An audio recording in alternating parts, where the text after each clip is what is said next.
Ladies and gentlemen, boys and girls, welcome to another edition of What's Phantom in Japan. I am the Green Phantom, your hardcore hero, and the host of this show is Dave Simon to my left. Yo. How you doing, brother? I'm good, man. We're back. It feels like it's been a very long time. Yeah, but it has been. But you know what? As far as the interest level of the New Japan, in the last month or so, it's kind of waned a little bit. Yeah. Whereas before we had tournaments and all kinds of matches that mattered, on the matter scale, it's been a little less these days. I feel like September is the worst month of the year for New Japan. Yeah, but nothing happens. Nothing happens. Even late August wasn't amazing. I mean, once the tournament ended, you know, there's a couple of things that happened, which we will recap right now. Sure. But there hasn't been much since the G1 ended in kind of mid-August, right? No, not much. Nothing anyone cares about. But we have King of Pro Wrestling coming up on Monday, a big show, Minoru Suzuki, Jyushin Thunder Liger. We're going to preview that card for you here on the show. And that's a pretty good one. It's the first New Japan card in a while where I'm like, okay, I need to see this front to back. I need to see every match on this card because it's a good one. Yeah. Well, one of the interesting parts of it is the only thing that's been happening in this last month is Suzuki and Liger get going at it. Two old schoolers going at it. You know, and at first, Suzuki was the real aggressor, you know, going after him, punching him while he's announcing, trying to steal his mask, and actually taking his mask off on a couple of occasions. But now, as we can recap his last show, his Liger's real tough alter ego. What's his name again? Kishin Liger. Kishin Liger. With the last time he showed up, it was in a match against Great Muta a while ago. Yeah. And this guy is this version of Liger is very violent, very spooky looking, and he came out with a nice spike there and tried to basically kill. He tried to kill Suzuki. He tried to kill Suzuki. Missed. He put it through a table. He out-violenced Suzuki, the king of violence. Yeah. You know, like Liger went fully crazy. Suzuki ripped off his mask on one show, and then a couple days later, they're in another tag match against each other. Liger attacks Suzuki before the match even happens. And then he just beats on Suzuki. Then Suzuki tries to rip his mask off. Liger fights him off. And then Liger's like, you know what? I'm taking my own mask off. Yeah. He rips his own mask off and then rips some of his bodysuit off to reveal like paint and stuff. And his whole face is painted. He looks like a demon from the ice or something. Yeah. He looks like he's in the Dungeon of Doom. You know, He looks scary and crazy, and he goes after Suzuki, and he's got black mist. He sprays the mist in Suzuki's face, blinds Suzuki with the mist, and then Suzuki's like pinned up against a table in the corner, and Liger has this big old metal spike, and he goes to stab Suzuki in the head. Thankfully for Suzuki, he dives out of the way and doesn't get impaled, but you saw that spike. It was sharp. It went right through that table, and it was like, whoa. Like, it was a moment there, and for me, it was the best moment that New Japan had all month, right? Like, September has been about Suzuki and Jyushin Thunder Liger, and I'm all right with that. You know, you give them their own month. Liger's retiring. He's a legend of the sport. Yeah, Why not kind of focus on him and feature him for this big match at King of Pro Wrestling, one-on-one with Suzuki? For an older guy, he looked in great shape. I thought maybe the bodysuit and mask covered up some of his age, but honestly, he looked really good without his shirt. Way to go, dude. Way to keep it going. But you're right. It had intensity, which New Japan doesn't usually lack, but definitely intensity with purpose. In the last few months, it lacked. The other thing that was pretty intense, which I kind of enjoy, well, the wrestling is always good, but if it's not a one-on-one for something specific, the intensity level drops. Yeah. Jay White was going after Naito's IC title, Intercontinental title. Yeah. And he got it. And, you know, Jay White's really proud about that. People hate him. People love him. I think he's great. Well, he's a guy who was a world champion at a point. He had a pretty short title run.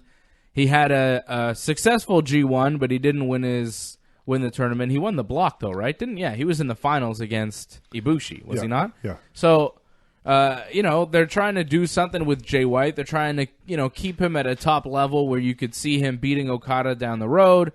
But at the same time, he's not challenging Okada right now. He's not in the main event picture. So I think it makes sense for him to take that title away from Naito. I just don't know what it means for Naito. Like, where does Naito go from here? He's kind of there in New Japan, but, he's losing to Jay White. He didn't do that well in the G1. He's not beating Okada. He's not wrestling Okada. I mean, here, Sanada, his teammate there in Ingobernables, Sanada is going to be wrestling Okada for the belt. So, I thought at one point it would be Naito versus Okada at Wrestle Kingdom, which is coming up, right? Like, we're in October now. Wrestle Kingdom is at the beginning of January. They're starting to gear up for it. Ibushi has the big title match, and he's defending that title match. He had a match with Kenta. He beat him to retain his contract for the main event of Wrestle Kingdom, and now he's got another one here at King of Pro Wrestling. Yeah, I don't know who else is going to challenge Okada. I mean, he's pretty much beaten everybody at some point, and in the last month or two, he's taken on Suzuki. We all knew he wouldn't win. He's taking on Sanada next show, I believe. Yeah. He's not going to lose any of that. I think we're just waiting for Ibushi, though. I think it's the Okada-Ibushi match. That's kind of the problem with booking a show in January in August, right? Ibushi wins the G1, which gives him a title match in January. 6 months away, yeah. So it's 6 months away, so you kind of know what's going to happen. You don't really expect the champion to lose in the meantime. And Ibushi has all these matches where he's putting up the briefcase, the right to challenge contract, but you don't really expect him to lose. He had it with Kenta, but Kenta's already the never openweight champion. You didn't think he'd lose that. He's going to have the match here with Evil, but you figure he's going to beat Evil, right? It's not going to be Evil and Okada to main event the Tokyo Dome. Yeah. It's going to be Ibushi and Okada. That's the big match.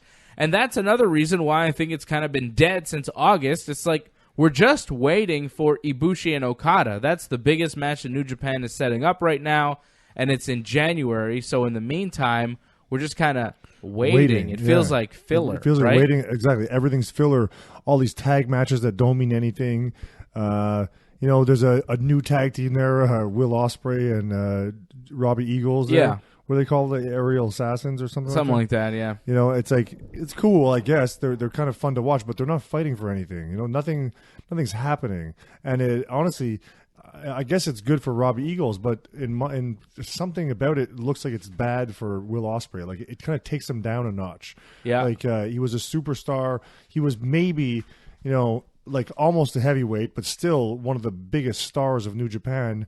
And now you kind of made him obsolete, made him mean nothing. In a way. He's still the junior heavyweight champion, but he's in a tag team. He's in a tag team. He's in a juniors tag team. He's not even in a heavyweight tag team. He's just killing time. It's really like you said. He's just killing time. Yeah, it's not good, No. And right now, the whole wrestling world is focused on AEW and the WWE and what they're doing. New Japan is falling behind in a major way. Like this time last year, New Japan was still the hot thing. It was still exciting. Yeah. Right now, I'm not seeing wrestling fans talk about New Japan. We're seeing a little bit. AEW. Yeah, people are talking about AEW. We're seeing a bit of buzz for this King of Pro Wrestling show next week, but even then, it's minimal. And they've got John Moxley there, right? But it's just not the same. And I think they're suffering because AEW is going on, and also AEW took a lot of their top stars. Like a lot of the guys that made NJPW spicy, that made it fun, that gave it a little bit of that extra flavor, that foreign flavor that we're not seeing very much of these days, we don't have, right? Yeah. Hangman Page isn't there. Kenny Omega, of course, who was a main player, he's not there. The loss of Kenny Omega is still being felt. Like, it's massive. The Young Bucks, they were big stars there. Cody, I mean, just look at Wrestle Kingdom from last year. Yeah. All of the elite was there on the card having big matches, and now they're just not around, and New Japan's definitely taken a hit. Like, they're hurting because they lost a lot of their top guys. Yeah, I'm surprised Moxley is still there. He because of AEW, his schedule is going to be pretty busy. I feel like he can't hold on to that belt. No. I guess we're going to go right into the preview. I guess we kind of have been. Sure. Moxley is defending his U.S. title against Juice Robinson. Are they 1-1 against each other? Or? Yes. Well, yeah. Moxley took the title from him in a title match in his debut there, and then he lost to him in the G1, which kind of cost him the G1. Yeah. And now, well, he's still the champion, so he's going to defend it. And I can't see Moxley holding on just because of his schedule. Like AEW wants to be him to be a featured star. You know, he's one of the big guys over there. He's on their press package and all that. He was on their first show. Yeah, and he's going to be wrestling here coming up Wednesday night on their second show. There you go. So if you're listening to that may have happened already, but Dynamite in Boston, it's got Moxley and Sean Spears advertised one-on-one. Look at that. So I mean, that's quite the hectic schedule. Just to be, that's a good one. Just to be in Japan and a few days after wrestling in the States. I mean, the time difference, everything. It's grueling. I know he wants to express himself and be free in the wrestling world, but it's just not sustainable. That's why. Just like Kenny and all them, I think he's going to be more AEW than anything. Well, he missed their last show. Yeah, there you go. That was pretty bad. He missed the last big AEW show. Was it All Out? Or Double or Nothing? What was it called? All Out, right? Yeah, I think All Out. All Out. With a staph infection or something like that? Yeah, he had like a thing on his elbow. He had some sort of infection, so he couldn't wrestle Kenny Omega. Kenny cut a fantastic promo about that. Do you see that promo? Yeah, that was great. Just brilliant stuff. And now, again... You know, Moxley has this feud with Kenny Omega, and he's going off to Japan, going to wrestle in Japan instead of focusing on AEW. So, pretty big week for Moxley. He's wrestling in Boston on a Wednesday, and then the following Monday, he's in Japan, in Tokyo at Ryogoku against Juice Robinson, defending and most likely losing his IWGP US Heavyweight title. This reminds me of the Jericho Intercontinental title run where he had it for a bit, and then he didn't really defend it, then he came back and he lost it. It's just, you know, you give one of these guys a title, then they disappear, and then they come back and do the favors, right? I mean, because if he's wrestling in Japan on Monday, and the following Wednesday, AEW has another show, I don't know what he's going to be able to do on that show. Maybe have an appearance, but it'd be hard pressed to have a match. But I mean, it's crazier things have happened. Well, he's used to the travel, right? He worked for the WWE for so many years. Yeah, but usually WWE, the time zones is not like that. Like you might travel around the country.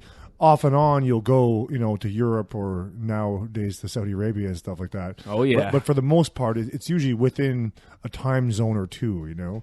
This is like halfway around the world. It's a different deal. WWE goes to Japan too sometimes. Yeah, sometimes. But yeah, they usually come back on the West Coast or something, right, to kind of ease them back into it. But Moxley would be going from the East Coast all the way to Japan. So Moxley, we both expect him to lose to Juice Robinson.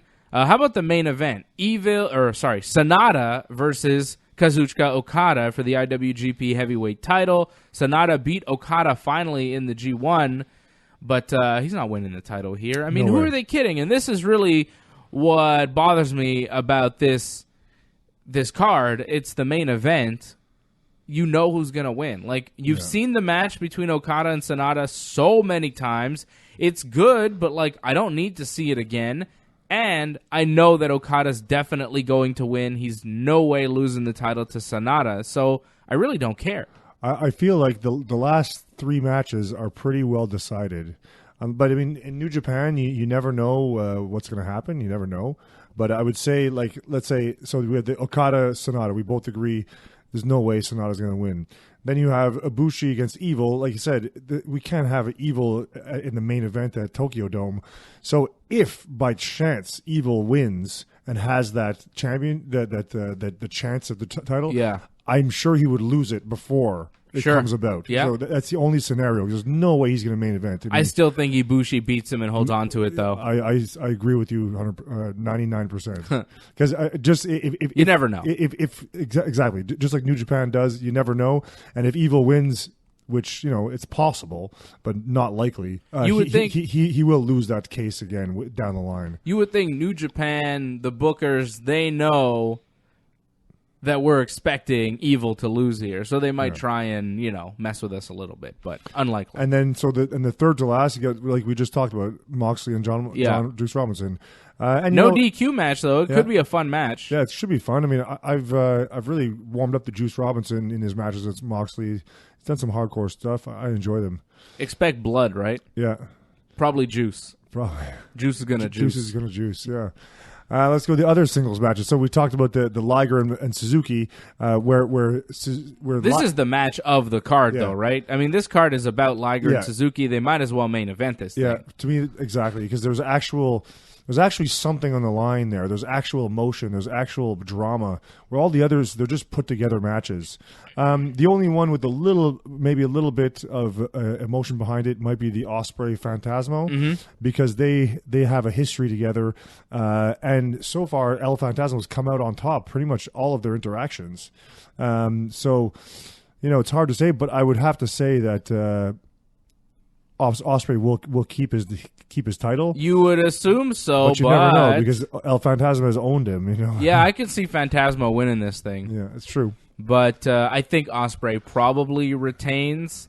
But that match should be fantastic, right? Like, both of those guys are really good, and I expect that match to be maybe match of the night. Looking at it, Liger and Suzuki. Who do you expect to win? I don't think it's over, though, between Liger and Suzuki after this match, because I know Liger is going to continue on. He's not retiring until Wrestle Kingdom in January, so he plans to retire, early next year. So he's still got the rest of the year to continue wrestling, and I figure continue wrestling with Suzuki. I would say, you can't start up a new feud now. But, I could see that keep going, something to happen. Although it's already progressed quite nicely. I'd be... Yeah. This feels like the culmination of it, but then what does Liger do the rest of the year? What does Liger do for his retirement match, Yeah. Who knows? I don't know. Maybe Tiger Mask or something like that. But this match is awesome, right? I think Liger probably beats Suzuki, right? I would say. I would totally say it. What else do we have? Do we have the tag? Is there tag team belts on the line somewhere? No, eh? Nah. The God aren't there. We have a couple of a lot of six-man tags and so on. They do very well. There's Yoshihashi, Tomohiro Ishii, Hiroki Goto representing Chaos, taking on Bullet Club members Yujiro Takahashi, Jay White, and Kenta. I still find Kenta so boring. I'm so glad he loses sometimes. Yeah. Los Ingobernables, Tetsuya Naito, Shingo Takagi, and Bushi taking on the Suzuki-gun squad of Zack Sabre Jr., Lance Archer, and Taichi. I like that match. That should be good. Interesting character as well. At least I mean, Bushi's boring for me. Takagi's grown on me. Naito's always fantastic. But on the other side, guys I really enjoy watching. Taichi gets better and better every time. Lance Archer, everybody dies. With his phantom shades there going on. That's right. And Zack Sabre Jr., one of the nicest guys I've met in New York. He's one of my favorite guys in all of New Japan. He's so fun to watch. He's like top 3 for me to watch. He might be number 1. He was my MVP of the G1. I love Zack Sabre Jr. He's fantastic. Yeah, every match you see, he does something where you're like, wow, he can move like that, like incredible. Very slick. He's a very slick grappler. It's the Hiroshi Tanahashi 20th anniversary match. It is a tag team match. I guess it's Tanahashi's 20th anniversary in New Japan. So Tanahashi teaming with Tomoaki Hanma, taking on Toru Yano and Togi Makabe. Like, that should be fun, though. Yeah, Yano's going to do something interesting. And Tanahashi will put his kind of "see I love you" fingers up in the air. That's right. Which I find is one of the most graceful things to watch. I don't know what it is. When he goes up on that second rope and sticks his fingers up in the air, I could watch that all day, man. I don't know what it is. You melt every time. I really do. I'm a little schoolgirl when he puts that up. That's fantastic. So I assume it's the Tanahashi 20th anniversary match. Tanahashi will probably win. He better. He was the British Commonwealth. What was he? He was a champion? British, is it Rev Pro British champion? British heavyweight champion? Maybe it's not in Rev Pro. I thought it was Rev Pro. Maybe. So he was that champion. He beat Zack Sabre Jr. for it in England, but then he lost it back in Japan. Yeah, we forgot to talk about that. And they were pretty good matches. The one in England was a little less so. The one where Tanahashi lost it was a lot better. That's for sure. Okay. I haven't seen that. I'll check that one out. Check it out. I've been watching a lot of other wrestling. There's a lot of other wrestling I have to watch. It's just constant for me. I haven't watched so much New Japan over the past month. We have the comeback of El Desperado. He's been injured for quite some time.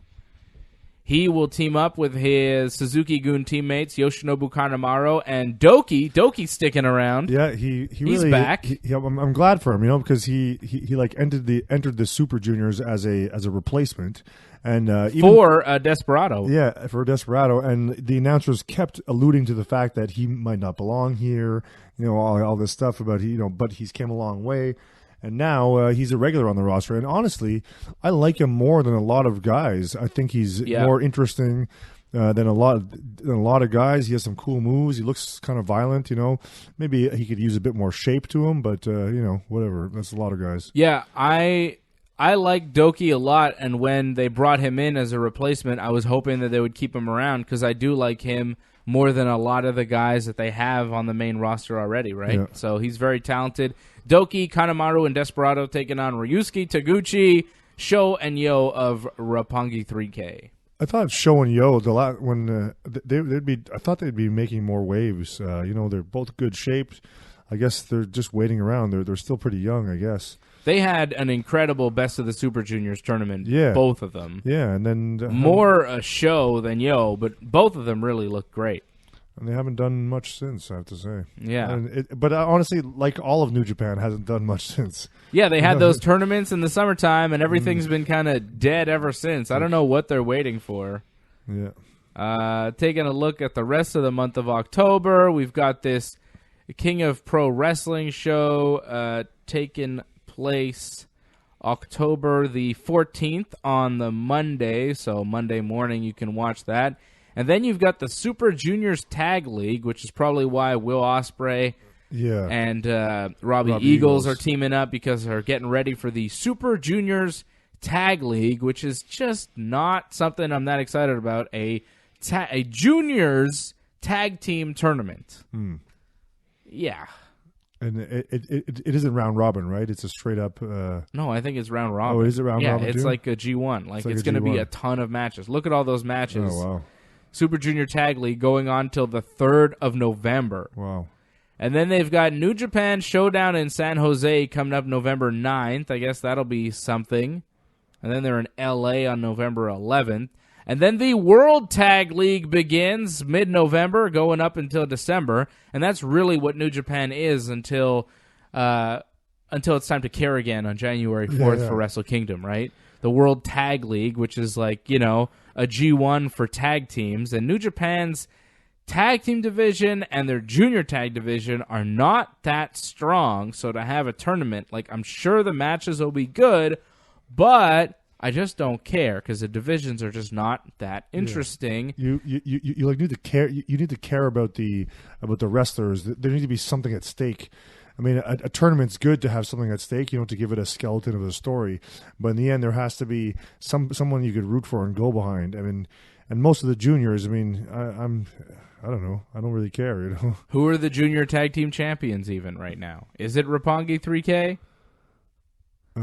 Wasn't it didn't Phantasmo? Isn't Phantasmo and the Bone Skull, whatever his name? Ishimori. Ishimori. Yeah. Are they still the champions? Yeah, they are. Yeah. Okay. I thought so, yeah. Okay. Cold and the Skull. tag team champions are still the Gorillas of Destiny.